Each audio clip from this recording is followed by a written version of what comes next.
would you describe your role with the Housing Commission throughout the years? Throughout the years, well, how far do you want me to go back? However you want to talk Okay, about. when I first started the Housing Commission, quite frankly, I was also the Equal Opportunity Director.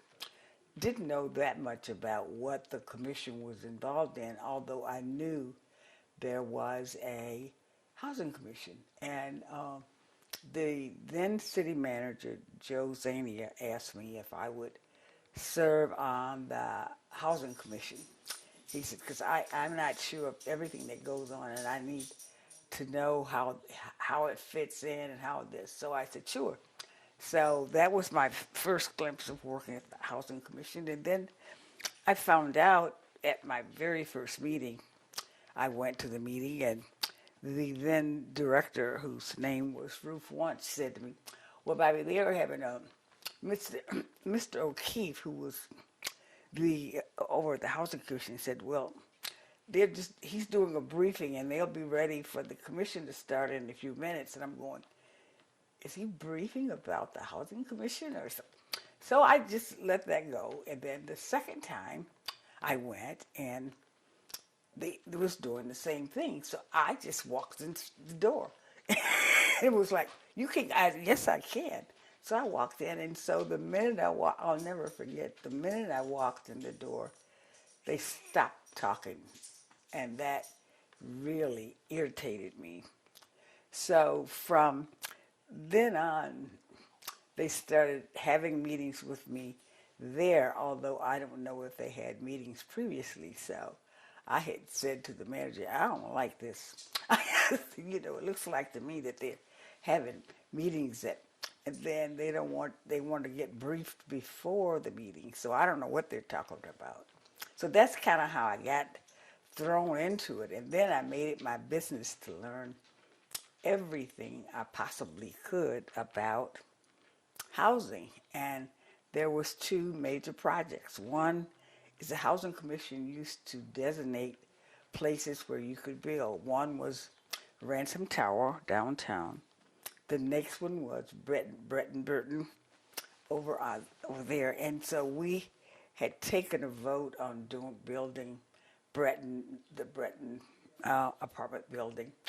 And neighbors were concerned that there was going to be poor folks living in that neighborhood. All of us voted yes, we were going to designate the spot. So when we got there and the hearing started, there was two of the commissioners who then decided they were not supporting it. So me being, and at the time I was fairly young and dumb, I said, that's not what you said in the meeting. I didn't know I wasn't supposed to call them out, but I did.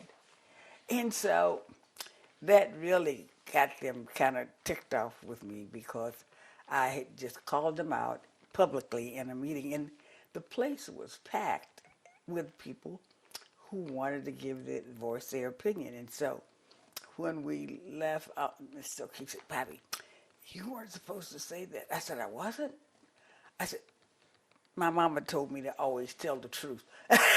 And that was the way that I dealt with it. As you can see, Bretton did get built, but that was kind of my start, throwing my feet into the water to see what was going on. And that was really a lot of work, meeting with the attorneys and with people to try and keep up with what was going on, which forced me then to learn a lot about HUD's policies and procedures in terms of building and doing housing. And I stayed there, and then Carlos Sanchez, who was the director after John O'Keefe came, and I was on the committee which hired him because I didn't know then a little bit about housing. And he and a guy named, myself and a guy named Milt Rohr did the interviews and recommended Carlos. Well, when Carlos came in, what we found out was Ruth, as much as I liked her, had been turning back some of the units that HUD was giving us because she didn't really want to be bothered with them, I guess. I don't know the reason why. But she was turning them back in. And Carlos then began going to HUD to try and get more units. And that's what we began to do. He came from HUD, so he already knew a lot of the policies, procedures, and we worked very closely, very hard together, trying to get things done and to get things moving. We got more units and more tenants, and things just began to really move. Because I can remember at that time we didn't have Section 8, and it came much later. And when Section 8 came, then we got even more involved with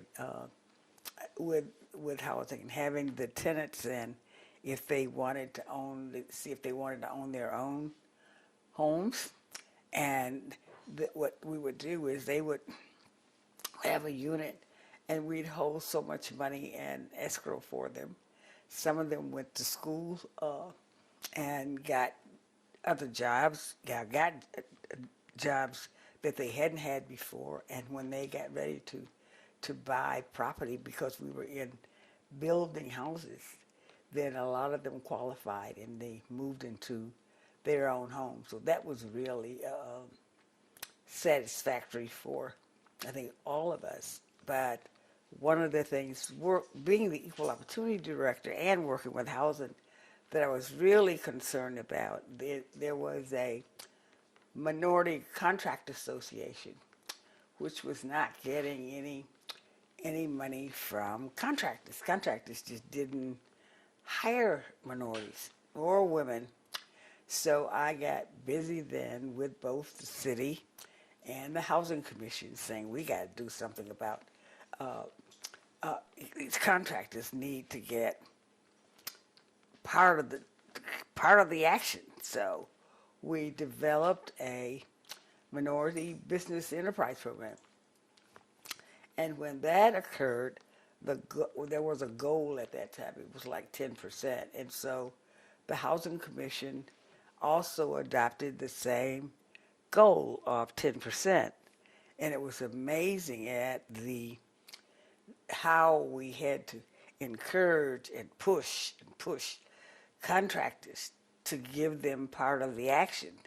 And so what I found was there was a person who worked with me by the name of Ellen James. She worked for me, and we would go out and visit these contractors and find out that the minorities they had on board, they were basically fronts. You would go and their desk would be just clean. So we'd ask them to see their payroll and this, that, the other. And they couldn't show it to us because they didn't have it. They didn't know. So there was also what we call a Community Relations Commission. And I began to take the issue to them and say, these people are not doing what they're supposed to be doing. And when you confronted a contractor, of course, they denied it to the hilt. But there was a process whereby I could take the ones that I thought was doing things wrong before that Community Relations Commission. And so before it went before the City Commission, they would hear my presentation, they would hear the contractor's presentation, and take a vote on it.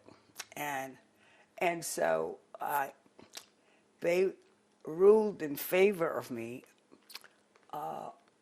And I guess I can brag about this 100% of the time, because I knew when we were right, and the majority contractors knew when we were right. And we then had a new city manager then by the name of Steve Bernard. And he didn't speak to me literally. And he went to the city commission and said, do I have to go in and say hello, Bobbie, how are you, before I can start my job? It it was really, now I look back on it, kind of comical, but, uh, and he would get with some of the city commissioners and ask them to vote against the CRC commission, and if he thought he had enough votes, he would come up to my office and say to me, "You're going to lose this one. You're going to lose this one big." So okay, it's however the commission votes, that's the way we yield. And the couple that I remember, he really thought he was going to win. The commission and the city commission voted in our favor, and oh, was he angry at me. So it went, like that. But some of the commissioners you may recognize was Ann Cooper, Steve Drew, was people like that who knew and who studied stuff and who would stay. I mean, they were working me as hard as the commission was so that they stayed informed. But that worked out quite well until we had to go to Washington because Washington HUD cut off our funds. They cut off our funds just as we was having some big dignitary come to visit the city, and they wanted all that construction done so we would be looking really good. And they notified the Steve Bernard that they was cutting the funds. They was holding up any funds. We weren't getting anything. So, but Steve was always so mad at me. So Milt Rohr, his deputy, said, "Steve, you know what you need to do is you need to get Bobbie on our team. We need to take her to Washington with us. She knows those people. She can talk to them." And because Steve had a habit, if he said 3 words, he'd start swearing. This, that, so-and-so, this, that. So I was home sick with the flu. And Milt called me up and said, "Bobbie, we have to go to Washington." I said, "I don't have to go nowhere." "Why do I have to go to Washington?" He said, "Because Steve wants you to go. We have to go meet with HUD." And I couldn't help but laugh. And I thought, that's interesting. I wonder if he's going to speak to me. So, to make a long story short, we did go. We went to Washington to meet with HUD. The whole time I was doing this, I was kicking Steve to tell him, "Shut up, just shut up, just shut up." So we finally got that worked out. So we started to receive our funds again. But those were the fun kinds of days that when I look back on them. But since then, the Housing Commission then went on. We developed more housing, and we got more vouchers, more Section 8 units, and it keeps people super busy just to keep up with that and to stay in touch with HUD to keep things moving. I mean, there were people who thought it could never be done, but it is being done, and we got a new director now, and her name is Lindsay Reams. I don't know if you've met her yet, but she is really good. She worked for HUD for like 30 years, and when she left there, she was the deputy director. So she knows all of the ins and outs of HUD, and there's people that she can work with. So it will be hard for anybody to go in and say, "We ain't going to do this, we're going to do that," because she knows who to contact, how to contact them, and how to work through it. So that makes me feel good in terms of leaving, because I don't think things will just go downhill. I think they're going to come uphill again. So that's fantastic. Yes. So why is it important for you to work toward fair housing and affordable housing for people in this city? Well, because there's so many low-income, disadvantaged people who don't have a place to live. I mean, for example, now the Grand Rapids Housing Commission, we have 10,000 people on our waiting list. And when people get vouchers to go out, they can't find a place to live. We keep giving them, they come back in 30 days. We give them an extension for another 30 days.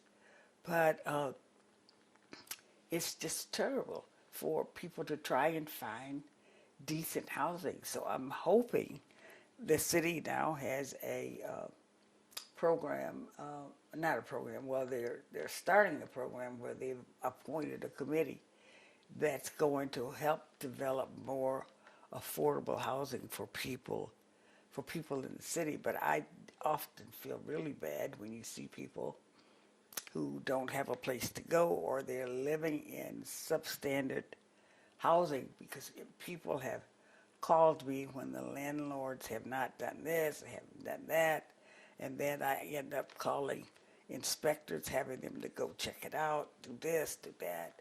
So I that's really why I've hung in there. And it made me feel like, I'm trying to make a contribution, and I think I really am. So that's really why I did it. And I probably will, on some extent, will still do it. What's probably one or two of your biggest accomplishments working on the commission throughout your career? Well, working on the commission, but probably, there was the Minority Business Center program, and we finally turned that into WBE2, Minority Business Women's Business Enterprise. I would say that. I would say, like Mount Mercy was one that people thought that we could not handle, and we did, and people are there, pleased there, as well as there's probably so many, it's hard to just tick them all off, but those are some of the ones, and the fact that people can own their own homes, that is really, really just great for people to be able to go out. We put that money in escrow, and they could buy their own homes, and so it's like that. I guess if I had known that question was going to come up, I probably would have made you a list, and you would have said, "Oh, I don't need all of that." But that's really some of the great things that I think that the Housing Commission has done, and still working hard to get more units, and the last project we put up some veterans and people with disabilities. So we just keep at it. You just keep plugging away. And some people think that you're not making enough progress, but you know that you're doing the best you can based upon the amount of funding that you could get. Mm-hmm. It's Women's History Month. So what's it like for you to be a woman working in this role throughout your career? Well, it started out rough. It really did. But as time moved on, it turned out, I think, very well in my favor, because at the time the jobs that I was doing, for example, the Equal Opportunity Department, there were guys in this community who was going around saying, "Why did they give that job to Bobbie? She can't. That's a man's job." And I can remember the city manager before Steve Bernard asked me, what would my husband say about me having a job as the community relations director? I said, "What do you mean? What will he say? Will he allow you to do that? And will you be able to travel? Will you?" Well, yeah. I didn't see any reason why, but there was obstacles, like, they would have these little programs and things where women were totally excluded. And then when I saw some of what was going on, and it was in the city, I had this sexual harassment policy written, and there was a guy at the Grand Rapids Press who made fun of me. He drew women like little sticks, and somehow Good Morning America picked that piece up.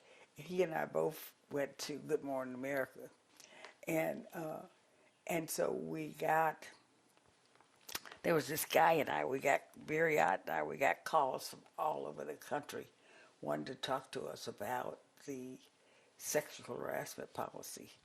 And I started basically demanding wherever I was that there was women involved. They have to be women. You can't do this. You can't do that. And so, and it, like I said, I think it played in my favor. It has worked. I don't brag about having, broke the barrier, the glass ceiling for women, but I know that I helped based upon what I was doing and based upon where I was working, what I was involved in.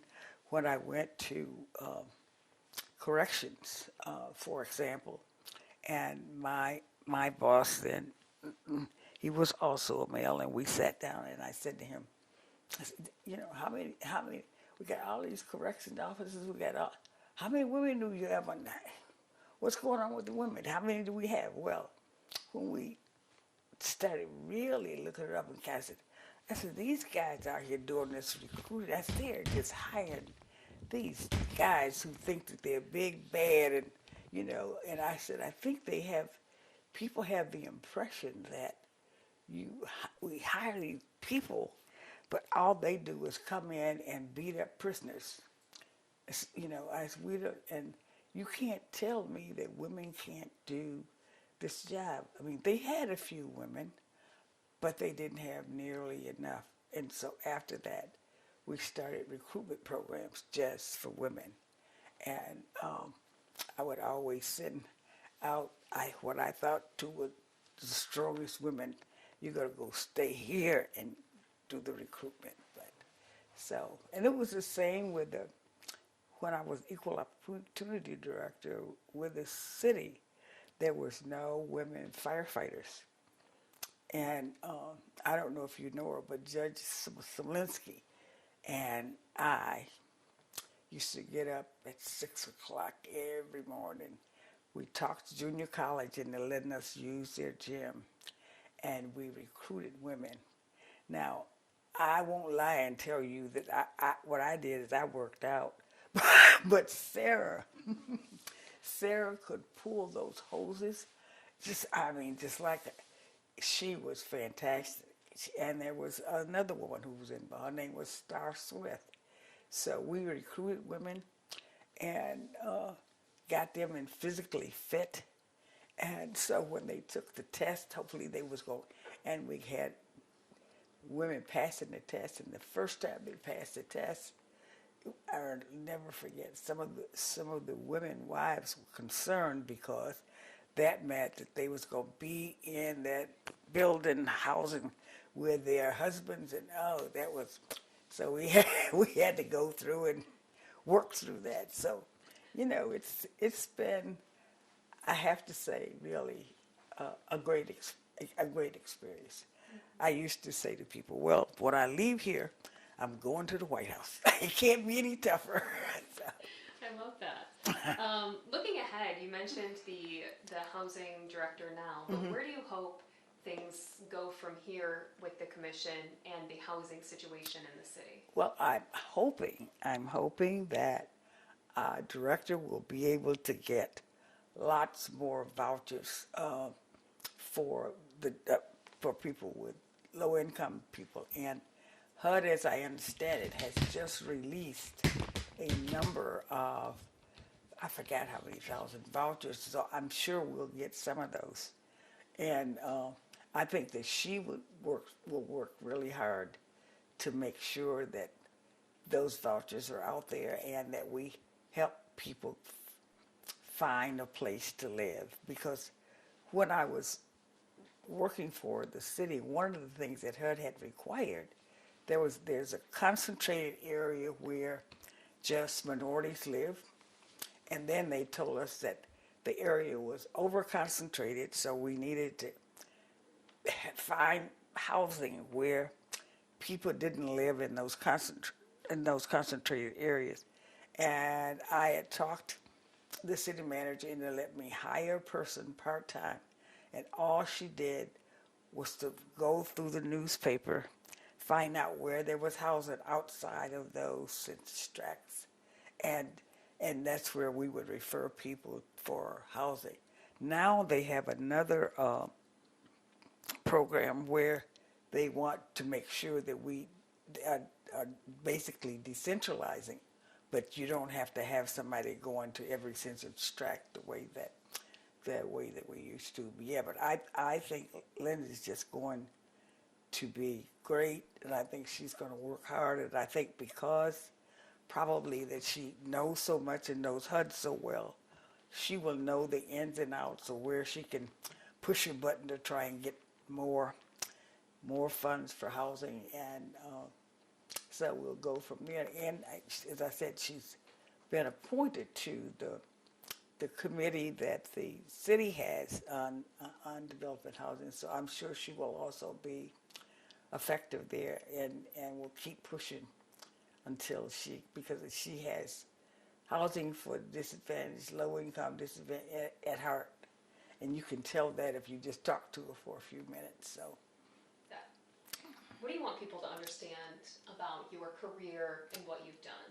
okay. What do you want them to take away? Okay. Well, what I want people to understand about what I've done and probably what I will continue to do is I have always worked for human rights, and I probably will continue to work for human rights.